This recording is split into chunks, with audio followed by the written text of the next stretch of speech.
Assalamualaikum warahmatullahi wabarakatuh.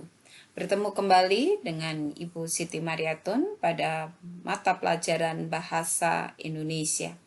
Pada materi kali ini kita akan belajar tentang teks tanggapan. Teks tanggapan adalah teks keempat yang kita pelajari di kelas 9 semester 1. Nah, pada materi kali ini kita akan belajar bagaimana memberi tanggapan dengan santun. Pada materi kali ini, kita akan belajar pada kompetensi dasar, mengidentifikasi informasi berupa kritik atau pujian dari teks tanggapan, dan yang kedua, mampu menyimpulkan isi teks tanggapan yang berupa kritik atau pujian. Anak-anakku kalian, pada materi kali ini kita mempunyai tujuan pembelajaran, yaitu yang pertama, kalian mampu dulu mengidentifikasi mana teks tersebut dari kalimat dalam teks tanggapan tersebut yang dikategorikan pada bentuk kritik dan mana yang dikategorikan pada bentuk pujian. Dan yang kedua, setelah itu kalian data mana yang masuk pada kalimat kritik dan mana yang termasuk pada kalimat pujian. Kemudian yang berikutnya, kamu mampu memberikan ide pokok dari teks tanggapan tersebut. Dan yang terakhir, membuat satu simpulan isi teks tanggapan tersebut. Nah, penting nggak kita belajar tentang teks tanggapan? Penting sekali. Karena pada era teknologi sekarang ini, pada era informasi dan teknologi sekarang ini, sering sekali orang terbentur pada masalah hukum karena ketidakpahamannya bagaimana cara memberikan kritik dengan santun tanpa menyinggung pihak yang kita kritik. Itu penting sekali agar kita tidak asal berbicara apalagi di media sosial. Anak-anakku sekalian yang Ibu cintai, untuk belajar tentang kritik dan pujian, mindset kita, pemikiran kita akan banyak sekali teks yang dikategorikan pada teks tanggapan. Bisa berbentuk karya sastra, bisa memberikan teks tanggapan itu berupa kejadian-kejadian nyata yang ada di dunia ini atau di sekitar masyarakat, misalnya teks tentang corona dan lain sebagainya, bisa itu dikategorikan pada teks tanggapan. Bisa berupa, Ibu ulang sekali lagi, bisa berupa karya atau bisa berupa kejadian-kejadian yang nyata atau real di dalam kehidupan kita. Itu bisa kita tanggapi dan menjadi sebuah teks tanggapan. Di sini Ibu akan memberikan 2 buah teks dan teks itu dikategorikan pada teks tanggapan agar kalian dapat membedakan mana yang masuk pada teks tanggapan karya sastra dan mana yang termasuk teks tanggapan yang berupa kejadian-kejadian atau fenomena-fenomena alam atau kejadian-kejadian yang terjadi pada masyarakat saat ini. Kita perhatikan. Tapi sebelumnya, Ibu akan memberikan satu karya puisi yang ini akan menjadi objek kita dalam membuat sebuah teks tanggapan. Puisi ini singkat, ini karya Sapardi Djoko Damono. Judulnya Aku Ingin. Aku ingin mencintaimu dengan sederhana, dengan kata yang tak sempat diucapkan, kayu kepada api yang menjadikannya abu. Aku ingin mencintaimu dengan sederhana, dengan isyarat yang tak sempat disampaikan, awan kepada hujan yang menjadikannya tiada. Indah bukan puisi ini? Sangat singkat. Puisi ini dapat kita jadikan atau kita tanggapi, dan dari hasil tanggapan ini dapat menjadi sebuah teks yang dinamakan teks tanggapan. Bagaimanakah prosedurnya? Kita akan coba. Kita lihat di sini. Sebelum membuat sebuah teks tanggapan, kita harus lihat dulu, menjawab dulu pertanyaan-pertanyaan yang ada pada bagian teks tersebut. Karya apa yang sedang ditanggapi? Kemudian yang kedua, siapa yang menghasilkan karya tersebut? Yang ketiga, siapa yang menanggapinya? Yang keempat, bagaimana bentuk tanggapannya? Dan yang kelima, bagaimana cara menanggapinya? Kita akan coba teksnya. Di situ ada tanda merah. Karya apa yang ditanggapi? Tadi bentuknya adalah puisi. Lihat pada bagian merah, puisi Aku Ingin. Siapa yang menghasilkan karya tersebut? Sapardi Djoko Damono. Siapa yang menanggapi? Ada tanda merah lagi di bawahnya, adalah saya atau aku atau penikmat. Bagaimana bentuk tanggapannya? Nah, kita lihat bentuknya. Puisi ini memang ajaib. Puisi ini luar biasa. Puisi ini singkat, jelas, menarik, dan indah. Berarti bentuknya adalah semuanya berupa kalimat pujian. Dan ini adalah karakteristik dari teks tanggapan. Jadi karakteristik dari teks tanggapan yang pertama adalah memuji. Jadi di sini karena yang menanggapinya tidak menemukan hal buruk pada puisi ini, jadi dia memberikan tanggapan bahwa puisi ini luar biasa. Bagaimana cara menanggapinya? Karena ini pujian jelas sangat santun. Kita cek ya. Nah, dan ketika kita jawab teks ini tidak cuma menjawab, tetapi kita jabarkan dalam bentuk teks. Sebuah karya luar biasa, karya Sapardi Djoko Damono, sastrawan yang mampu mengimplementasikan pemikiran melalui puisi Aku Ingin.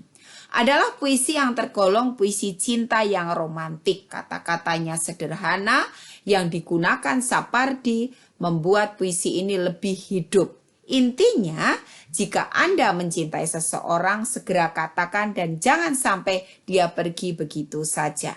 Mencintai seseorang dengan kesederhanaan, tidak dilebih-lebihkan dan jujur kepada perasaan sendiri. Lihat bagian bawahnya, puisi ini memang ajaib. Rangkaian kata yang sederhana serta pemilihan diksi yang tepat bisa menjadikannya sebuah puisi penuh makna. Saya bukanlah orang yang pandai membuat puisi, bukan juga orang yang pandai membaca puisi. Saya suka puisi ini karena singkat, jelas, menarik, dan indah. Teks tanggapan karya sastra. Nah, kita akan coba mengidentifikasi teks ini, dan dari hasil identifikasi kita masukkan pada bentuk teks yang sudah kita buat ini. Jadi unsur-unsurnya itu harus masuk dulu. Kita cek hasil identifikasi kita. Ya, unsurnya, bentuk karyanya apa? Puisi. Kemudian karya siapa? Sapardi Djoko Damono. Penulis tanggapannya siapa? Aku atau penikmat puisi. Di situ tadi ditulis saya. Kemudian bagaimana bentuk tanggapannya? Bentuk tanggapannya berupa pujian. Ibu tekankan sekali lagi, ciri dari teks tanggapan satu yang kita temukan dulu ya, berupa pujian. Menarik, sederhana, ajaib, itu kalimat-kalimat pujian. Nah, bagaimana cara menanggapinya? Cara menanggapinya dengan santun, karena mendukung serta memuji karya Sapardi Djoko Damono. Jelas? Kita akan coba bandingkan bagaimana apabila kita membuat teks tanggapan dengan menggunakan objek lain. Kita cek persoalan apa yang ditanggapi, kemudian yang kedua siapa yang ditanggapi, yang ketiga siapa yang menanggapi, yang keempat bagaimana bentuk tanggapannya, dan yang kelima bagaimana cara menanggapinya. Dan hasil dari teks ini, teks tanggapannya bentuknya seperti ini. Nah, sekarang kan lagi rame tuh ya tentang wabah corona ya. Wabah corona yang melanda tanah air tentu harus disikapi dengan bijaksana. Dunia pendidikan termasuk salah satu sektor yang paling disoroti. Nah, pelaksanaan pembelajaran jarak jauh berarti persoalan yang ditanggapi apa? Tentang pelaksanaan pembelajaran jarak jauh yang diterapkan pemerintah tentu membawa dampak pro dan kontra. Menurut saya, selaku pendidik berarti siapa yang menanggapi? Pendidik. Pelaksanaan pembelajaran jarak jauh cukup bijaksana. Bijaksana berarti kalimat memuji. Apalagi rata-rata pendidik sekarang sudah berusia di atas 45 tahun yang tentu saja sangat rentan terhadap virus corona. Namun banyak orang tua yang mengeluh. Berarti siapa lagi yang menanggapi? Orang tua. Dengan kondisi ini, dengan alasan tidak mempunyai sarana, boros kuota, dan lain-lain yang menyebabkan orang tua protes dengan pelaksanaan pembelajaran jarak jauh. Berarti kalau protes, berarti sifatnya adalah mengkritik. Nah, harusnya orang tua menyadari bahwa harusnya orang tua menyadari bahwa harus pandai-pandai menyikapi keadaan dan tidak memanjakan anak hanya dengan tidak mempunyai kuota internet. Toh, mereka bisa bergabung dengan teman dekat untuk menerima pembelajaran sebagai salah satu upaya menghemat kuota internet dengan tetap menerapkan protokol kesehatan. Kita cek. Ada 5 pertanyaan di sini. Kita akan coba identifikasi. Perhatikan hasil identifikasi. Ada topik apa yang ditanggapi? Program pembelajaran jarak jauh. Siapa yang ditanggapi? Pemerintah, khususnya dunia pendidikan. Siapa yang menanggapi? Pendidik. Bagaimana bentuk tanggapannya? Bentuk tanggapannya ada 2. Ini komplit. Kalau yang depan tadi, yang karya sastra tadi cuma pujian. Kalau yang ini ada 2. Ada pujian, ada kritik. Nah, yang berikutnya adalah bagaimana cara menanggapinya? Santun. Nah, kenapa santun? Kenapa mengkritik bisa santun? Karena mengkritik itu artinya memberikan sebuah masukan dari kekurangan. Jadi, ketika kita mengkritik gak cuma mencemooh, tetapi bagaimana kita bisa memberikan sebuah solusi terhadap permasalahan. Itu yang benar pada etika kita mengkritik. Kalau dipuji orang tidak akan marah, tetapi ketika dikritik orang tidak memberikan solusi, jelas orang akan tersinggung. Tugas kalian adalah ketika kalian memberikan kritik, berikan solusi tersebut yang terbaik kepada orang yang kita kritik. Oke? Cukup jelas? Nah, hebat. Nah, sekarang kita akan beranjak pada materi berikutnya. Tapi sebelum beranjak, kita bisa menyimpulkan bahwa teks tanggapan itu terdiri dari dua hal, yaitu ada cirinya, di situ ada kalimat kritik dan ada kalimat pujian. Nah, kita akan beralih pada teknik menyimpulkan. Bagaimana sih menyimpulkan sebuah teks tanggapan itu? Nah, kita akan sama seperti yang tadi, kita akan coba jawab, tentukan jenis tanggapannya, kemudian objek yang ditanggapi apa, inti dari teks tersebut apa. Nah, kita akan mengambil teks yang kedua. Nah, jadi cara menyimpulkannya kita tinggal ambil satu. Kita jadi yang tadi, 3 hal ini kita jawab, kemudian kita jadikan satu kalimat simpulan. Jenis teks tanggap jenisnya apa? Pembelajaran jarak jauh yang dilaksanakan pemerintah mempunyai kelemahan, yaitu orang tua merasa keberatan mendampingi siswa selama PJJ, sementara kelebihannya adalah langkah pemerintah menyelamatkan dunia pendidikan dari virus dianggap langkah yang bijaksana. Jadi tentukan jenis tanggapannya apa, jenisnya apa, objeknya apa, intinya apa. Jadi artinya jenis tanggapannya itu kalau itu 2 berarti harus ngomong, di sini harus berbicara. Oh, terdiri dari kritik dan pujian. Jadi kritiknya apa, pujiannya apa, objeknya tentang apa, intinya apa. Nah, ini dapat ditarik menjadi sebuah kalimat simpulan. Sampai di sini cukup jelas? Nah, sebelum ke lembar kerja, kita akan coba simpulkan dulu pembelajaran kita kali ini. Simpulan yang dapat kita tentukan adalah bahwa karakteristik dari teks tanggapan adalah apabila dalam teks tersebut terdapat unsur kritik atau pujian. Ibu mengatakan kritik atau pujian. Kalau atau berarti teks tanggapan itu bisa hanya terdiri dari pujian. Dan bisa juga hanya terdiri dari kritik atau bisa juga terdiri dari kritik dan pujian. Nah, kita garis bawahi, kalau teks tersebut terdiri dari kritik, hati-hati sekali, kalian harus memberikan solusi dari kritik yang kita sampaikan.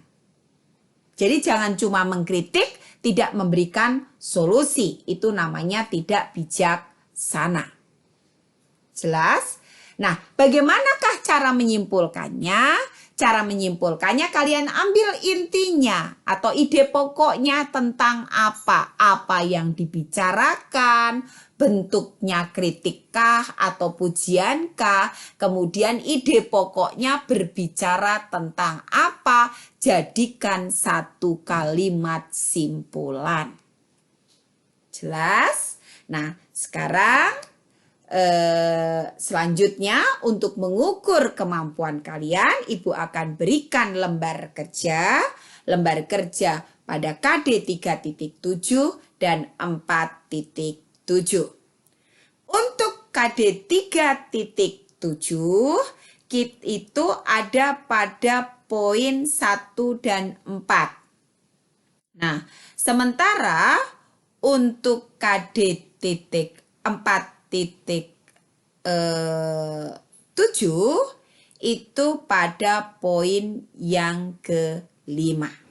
Nah, selanjutnya lihat baik-baik, Ibu akan coba bacakan. Setelah melakukan proses menelaah teks tanggapan, menurut kalian apa sih yang dimaksud teks tanggapan itu? Ingat, tadi Ibu mengatakan ada berapa poin? Ada 2 poin. Jadi intinya teks tanggapan terdiri dari, nah, apa sih tujuan atau fungsi menulis teks tanggapan itu? Untuk apa kamu menanggapi seseorang? Untuk apa? Nah, yang berikutnya, identifikasilah unsur yang harus ada ketika kalian menulis teks tanggapan. Unsur yang harus ada. Hati-hati. Tadi ada do, Dua, Ibu ingatkan ada dua ya. Apa perbedaan yang menonjol antara teks tanggapan dengan teks resensi pada materi kelas 8? Dan yang kelima, bacalah teks tanggapan kritik pada links ini, kemudian jawablah pertanyaan. Topiknya apa, pihak yang ditanggapi apa, siapa, jelaskan, dan bagaimana cara penulis menanggapinya. Kemudian rangkum menjadi satu kalimat simpulan. Cukup jelas? Oke, siap. Luar biasa. Nah, selanjutnya sebagai nilai karakter kalian, Ibu menyelipkan satu kalimat motivasi. Jangan menyerah. Menderitalah sekarang dan hiduplah sebagai juara nantinya. Apapun yang terjadi sekarang, kamu harus menjadi orang yang terpilih. Jangan pernah menyerah. Apapun itu. Semua pasti ada jalannya. Jadi kalau kamu mengerjakan sesuatu dengan ikhlas, tanpa ada tekanan, insya Allah Allah akan memberikan jalan keluar yang terbaik buat kamu. Nah, terakhir, selamat belajar nak. Semoga kalian selalu sehat dan bahagia. Billahi taufiq wal hidayah. Wassalamualaikum warahmatullahi wabarakatuh. Semangat.